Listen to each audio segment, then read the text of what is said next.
yesterday morning at 2:41 a.m.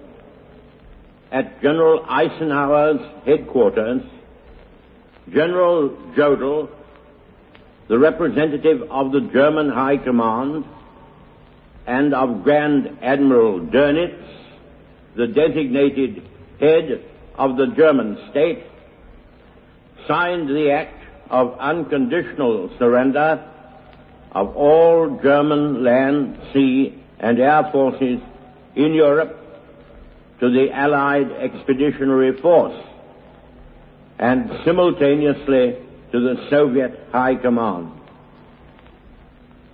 General Bedell Smith, Chief of Staff of the United States Army, and General Francois Severs signed the document on behalf of the Supreme Commander of the Allied Expeditionary Force, and General Susloparov signed on behalf of the Russian High Command. Today this agreement will be ratified and confirmed at Berlin, where Air Chief Marshal Tedder, Deputy Supreme Commander of the Allied Expeditionary Force, and General de Lattre de Tassigny will sign on behalf of General Eisenhower.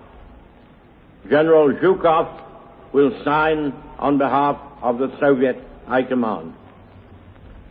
The German representatives will be Field Marshal Keitel, Chief of the High Command, and the Commanders-in-Chief of the German Army, Navy, and Air Forces.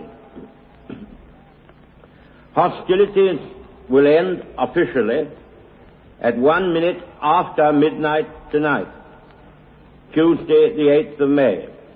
But in the interest of saving lives, the ceasefire began yesterday to be sounded all along the fronts, and our dear Channel Islands are also to be freed today.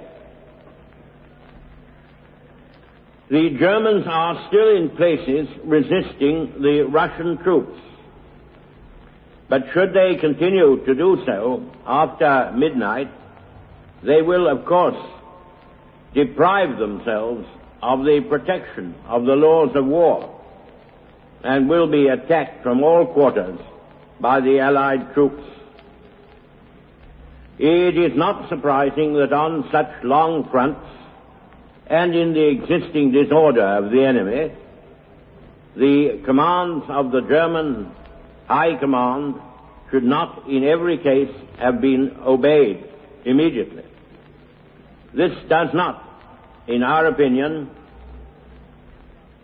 with the best military advice at our disposal, constitute any reason for withholding from the nation the facts communicated to us by General Eisenhower of the unconditional surrender already signed at Reims, nor should it prevent us from celebrating today and tomorrow, Wednesday, as Victory in Europe days.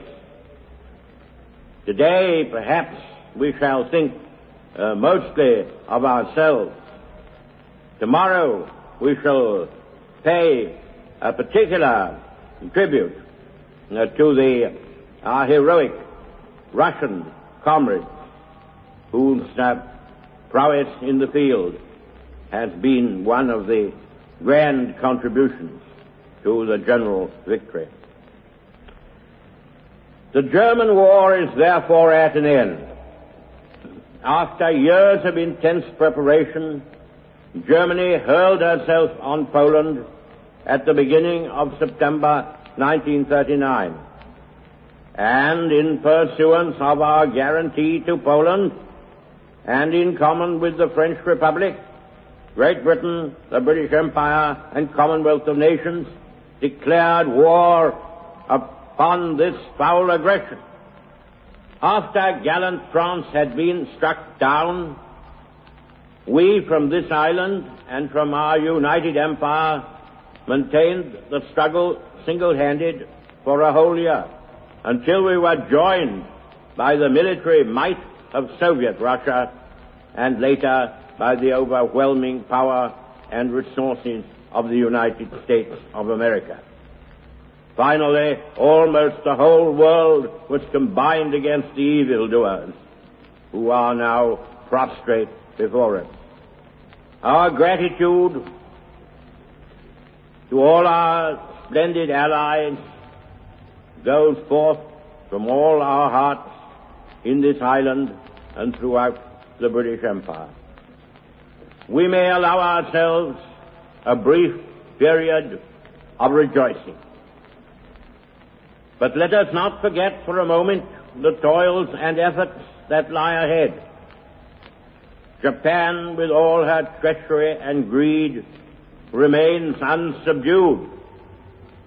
The injuries she has inflicted upon Great Britain, the United States, and other countries, and her detestable cruelties call for justice and retribution. We must now devote all our strength and resources to the completion of our tasks, both at home and abroad. Advance, Britannia! Long live the cause of freedom! God save the King!